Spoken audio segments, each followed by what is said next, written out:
pagkakatiwalaan ng mas maraming Pilipino. ABS-CBN News and Current Affairs.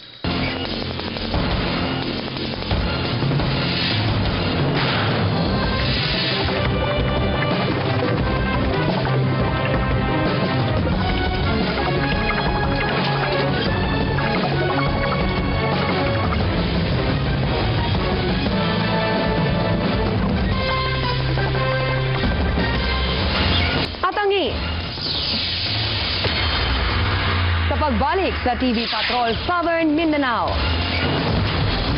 Tagapanabo apil sa mga nanguna sa Philippine Military Academy.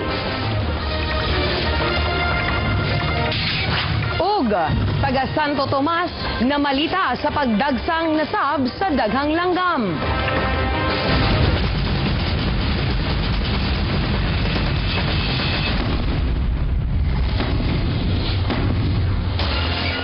Kapamilya na hinumdum pa ba mo sa puwerteng bagaa nga mga langgam nga balin sa sayaw o sayaw nga midagsang kaniadto sa lungsod sa Santo Tomas sa Davao del Norte.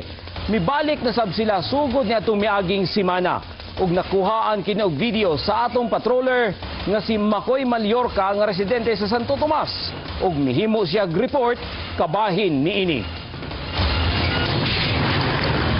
Sa ilang ikaduhang pagbalik, mataghapon dinhi sa among lungsod, nahimong usa ka atraksyon sa mga tao ang pag-abot sa langgam mataghapon alas 5:30 hangtod sa alas 6 sa gabi. Kable sa kuryente ang ilang batuganan dinhi sa among lugar. Matod pa sa mga eksperto, sila ang langgam nga ginatawag og migratory birds, dili ang gituuhan sa uban na sila ang langgam nga baligsayaw. Nailado tungod sa bird's nest soup, maong gimando sa among mayor nga dili gyud dakpon o ihawon kining klaseng langgama.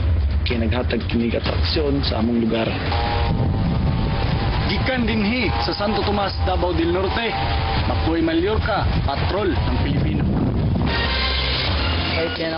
Kapamilya, sama ni Makoy Mallorca sa Santo Tomas, pwede sab kamong mamalita sa mga hitabo sa inyong lugar, labi na kabahin sa kinaiyahan.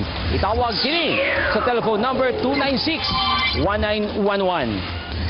o cellphone number nga 0905-900-6006. O kaha i-email sa tvpatrolsm@gmail.com. O i-post sa atong official Facebook page na TV Patrol Southern Mindanao. Pwede sa inyo kining ihato din sa ABS-CBN Davao, Broadcast Avenue, Matina Hills, Davao City.